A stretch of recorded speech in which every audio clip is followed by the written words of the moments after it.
हमारे मुल्क में इतनी ज़्यादा मर्दाना कमज़ोरी है जिसकी वजह से हर गांव हर शहर में आपको इस चीज़ का इश्तिहार ज़रूर नज़र आता है। लेकिन हमारे माशरे में तो कोई मर्द खुद को मानने को तैयार नहीं कि वो कमज़ोर है।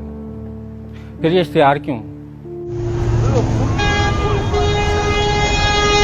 कैमरा ऑन है, बता दो तो कमज़ोरी है कहाँ पे? कमज़ोरी यहाँ पे क्या हमने मर्द को इतनी ताकत दी है कि उसे हम सिखा सकें कि औरत इज्जत करने वाली चीज़ है, औरत रिस्पेक्ट देने वाली चीज़? हमने सिखाया मर्द को? हमने नहीं सिखाया। हमने मर्द को सिखाया कि औरत खरीदने वाली चीज़ है। तुम जितना ज़्यादा कमाओगे उतनी अच्छी खूबसूरत औरत की बोली लगा के खरीद पाओगे। हमने तो माशरे में मर्द को ये सिखाया है। तो फिर हम क्यों लोग इतना पीट के कहते हैं कि मर्द जालिम? औरत आज निकल के कहती है रोड पे मेरा जिस्म मेरी मर्जी है और मर्द जालिम है। मर्द जालिम बना कैसे है? कौन सी औरत मर्द से आज ये तवक्को नहीं करती कि मुझे शादी करने के लिए अपनाने के लिए पहले तुम्हारे पास गाड़ी बंगला होना चाहिए? अगर कोई मर्द कहे कि मैं सच्ची नीयत वाला हूं, मैं मुखलिस हूं, मैं तुम्हारे साथ वफादार रहूंगा, मुझसे शादी कर लो, मेरे पास पैसे नहीं, कोई औरत करेगी उससे शादी?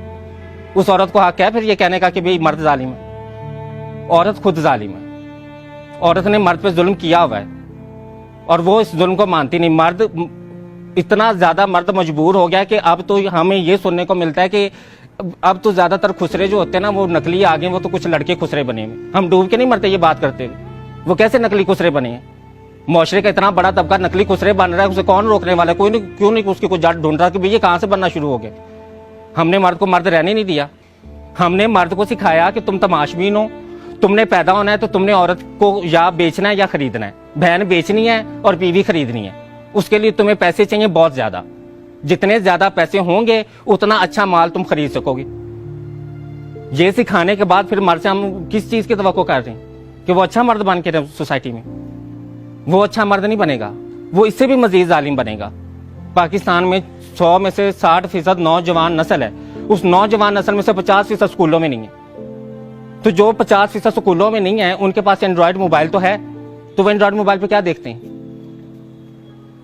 वो एंड्रॉयड मोबाइल पे क्या कुरान और हदीस की तालीम सुन रहे हैं? क्या वो मोबाइल पे मुल्क को कैसे तरक्की की राह पे गामजन करना है वो नौजवान नस्ल ये सीख रही है जो स्कूलों में नहीं है? वो गंदी फिल्में देख रही है, जिनसी फिल्में जिनको सुनते भी हम शर्मा रहे हैं, जिनका नाम सुनते हैं मैं कहते हैं कि सारा जान देखता रहे लेकिन हम बात ना करें। ऐसे ऐसे हम मुंह छुपाते हैं एक दूसरे से। क्यों? हमने अपने नौजवान नस्ल में मुआशरे को ना तो तालीम दी है ना ही उसे तरबियत दी है। तरबियत को लफ्ज़ हमें नहीं ना पता क्या है। हमने तो अफसर बनना सिखाया है। हमने बच्चे को शुरू से कहा कि तुम्हारे इम्तिहान में नंबर अच्छे नहीं चाहिए, चाहे बूटी लगा के आए, चाहे नकल करके आए, चाहे जिस तरह भी आए, तुम्हारे 100 में से 100 नंबर आए और तुम कल को बस CSS करके कोई अफसर बन जाओ और अफसर बन के तुम्हारी जिंदगी सेट है। तुम्हें ना अच्छा इंसान बनने की जरूरत है, ना तुम्हें इज्जत की जरूरत है, ना तुम्हें औरत की इज्जत करने की जरूरत है। अपनी इज्जत का तो मर्द को पता ही नहीं है। मर्द ने तो अपनी इज्जत पे कभी सवाल ही नहीं उठाया कि नहीं यार मेरी भी इज्जत। हजरत यूसुफ का किस्सा सुनाती हूँ आप। जुलेखा ने रोका, जिनसी अमल के लिए झिपटी। ताकतवर मर्द कौन था? उसने कहा कि नहीं मैं मुसलमान मर्द हूं, औरत नंगी भी मेरे सामने आ जाए मेरा ईमान नहीं डोलता, मैं उस रब से डरने वाला हूं। मर्द, असल मर्द वो होता है जिसमें बर्दाश्त होती है। ताकतवर में बर्दाश्त है ना, कमजोर में बर्दाश्त नहीं होती। कमजोर कौन होता है? जिसमें बर्दाश्त नहीं है। ताकतवर कौन है? जिसमें बर्दाश्त है। तो ताकतवर मर्द तो वो होता है कि वो नंगी औरत को देखता तो वो मुसलमान माशरे में आंखें झुकाता, वो सर मुंह फेरता, वो कहता है कि नहीं यार मैं अगर ये औरत जन्नम के रास्ते चल भी पड़ी है तो मैं तो मुसलमान मर्द हूं। मेरा काम तो औरत की इज्जत करना है, उसको इज्जत देना, उसका जिस्म ढांपना, उसका जिस्म नंगा करना नहीं है। ये सिखाना था हमने मर्द को, हमने नहीं सिखाया। हमने तो उसे बोली लगाना सिखाया। हमने उसे कहा बोली लगाओ, बीवी खरीदनी है तो बोली लगाओ, अगर तुम्हें अपनी बहन का कहीं रिश्ता करना है तो उसके लिए भी बोली लगाओ। पूछो कि कोई कितना पे, तुम कितना पे कर सकते हो, कोई तुम्हें कितना पे कर सकता है। अब ये कोरोना आ गया है, अब ये शादियां कैसे अखराजात के बगैर हो रही हैं? अभी तो लोग शादियां कर रहे हैं ना। अब तो दूल्हे को फिक्र नहीं है कि मैंने शादी करने से पहले 10 लाख रुपया जोड़ना है, मैंने घर बंगला गाड़ी लाजमी हो तो मेरी शादी होगी।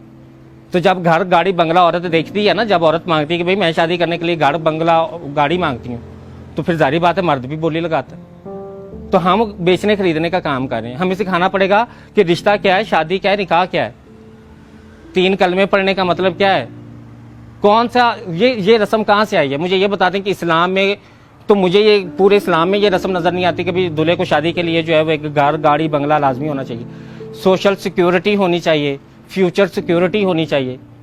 ये कॉन्सेप्ट कहाँ से है? कौन लेके आए सोसाइटी में ये कॉन्सेप्ट? जाहिर बात है जब औरत मर्द से तवक्को करेगी इस चीज़ की तो मर्द भी तो फिर बदले में मांगेगा ना। ये तो लेन का देन है, मार्केटिंग क्या है। आप बोली लगाएंगे, आप खरीदेंगे तो फिर शराइत रखी जाएंगी। फिर जब आप दूल्हे को कहेंगे कि भाई तुम्हें शादी करने से पहले घर गाड़ी बंगला खरीदना है, तो फिर वो कहेगा भाई घर गाड़ी बंगला खरीदना है तो फिर मुझे इस नक्शे की औरत भी चाहिए। औरत ने क्या किया, औरत फिर मेडिकल क्लिनिक्स किस लिए खुले कि वो उस नक्शे की औरत बनाने के लिए, कि इनको काटो, इनका पेट काटो, इनकी छातियां काटो, इनके चेहरे काटो, प्लास्टिक सर्जरी के नाम पे काट काट के इनको पेश करो मार्केट। इस ट्रेंड में आज हम जिंदगी गुजारें। आज उस पेट काटने का नाम हमने लेपोथेरेपी रखा हुआ है। हम चेहरा काटते हैं तो उसका नाम हमने जो है वो प्लास्टिक सर्जरी रखा हुआ है। हम छाती काटते हैं तो हमने उसका नाम सिलिकॉन सर्जरी रखा हुआ है।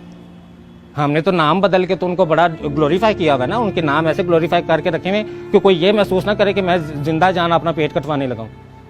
ये किसी को महसूस ना हो, सबको ये महसूस हो कि मैं लेपोथेरेपी करा रहा हूँ, मैं पता नहीं हुसैन का शहजादा बनने लगा हूँ। हमारे वक्त में तो फिर भी जो मर्द होता था ना, जब जवान होता था तो मेरे नानी दादी जो थी वो देसी घी की खुराकें बनाती थी, वो मजूने बनाती थी कि नहीं बच्चा जवान हो गया उसको ये खुराक खिलानी। आजकल बच्चे क्या कर रहे हैं, आजकल जो स्टीरॉयड का टीका है, जहर है, वो जिस्म में लगा रहे हैं। जवान बच्चा, ना उनकी ज़हनी हालत ठीक रही ना उनकी जिनसी हालत ठीक रही। और बच्चे पैदा करने का मतलब ये कतई नहीं है कि आप जिनसी तौर पे मजबूत और ताकतवर हैं। बच्चे पैदा होते हैं अल्लाह के अमर से। अगर आप औरत को जिनसी तस्कीन दे रहे हैं तो फिर आप ताकतवर मर्द हैं जिसको मर्दाना कमजोरी नहीं है। और अगर आप औरत को जिनसी तस्कीन नहीं दे रहे और औरत बगावत पे उतर आई और वो रोड पे कहती कि मेरा जिस्म मेरी मर्जी, मुझे तुमसे तस्कीन नहीं मिलती, अब मेरा जिस्म है, मैं जिसम मर्जी तस्कीन लूँ, तो वो उस मर्दाना कमजोरी का इलाज जो है ना वो खुराक से और ज़हनी सुकून से हो। जब तक मर्द के ज़हन में ज़हनी सुकून नहीं डाला जाएगा, जब तक उसके ऊपर से ये जिम्मेदारियां और बोझ नहीं हटाए जाएंगे, तब तक ये चीज़ें नहीं ठीक होंगी।